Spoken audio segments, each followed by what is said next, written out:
The project is a fantastic project.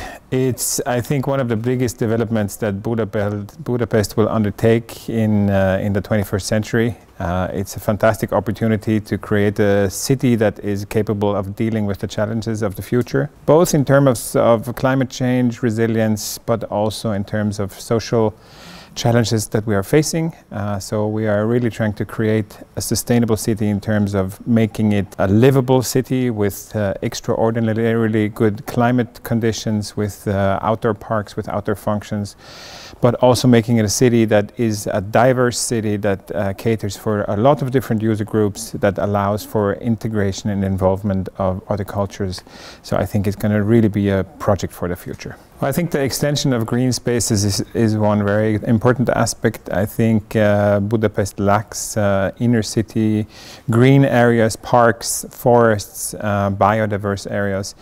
And at the same time, I also think that the typology of the park is changing in the 21st century. It's not only about an aesthetic value, it also a park or a green area within a city can have multiple functions. So we can clean water, we can create evaporative cooling for a cooler outdoor temperature.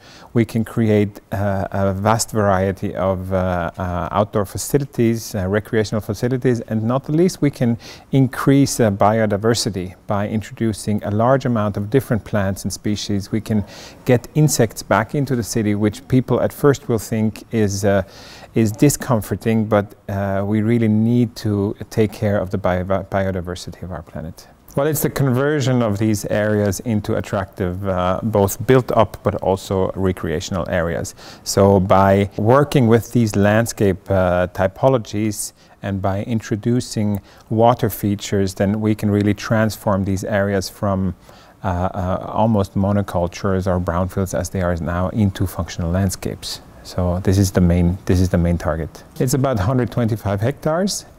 So we are still designing, so it's not finished. So I cannot tell you the exact amount of residential units and square meters for offices and so on. But it will be a place for tens of thousands of people who either work or live in this area. I think in this scale and in this level of innovation, this is state of the art. I don't think any other development currently in Europe can reach this level of ambition.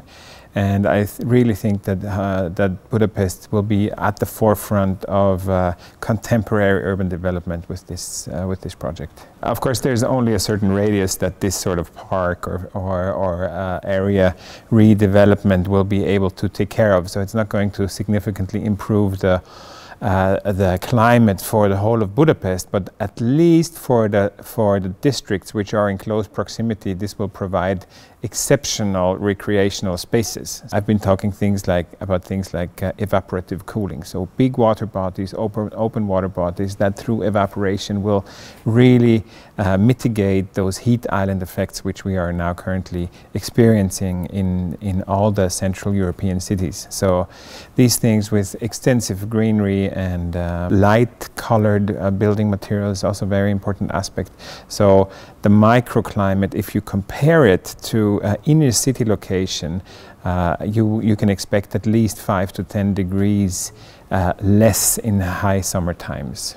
My favorite part of the project is that the RSD channel will be a public water body where people will swim, where people will use kayaks and rowing boats, where people will interact with the water surface. Because interestingly, Budapest is very much connected intellectually with the Danube, but actually almost nowhere in Budapest can you go down to the Danube and reach the water. So, and because the RSD canal is regulated, we have a safe situation, and by introducing these multifunctional landscapes, we will be improving the water quality of the RSD channel. So in the long run, this will be a place where many people will hang out at the water with a little camp, with a little barbecue, doing their sausages, having a beer at the water body, and this is a situation that I am really looking forward to. A place for people. This is what we're really creating. In the end, it's a place for people.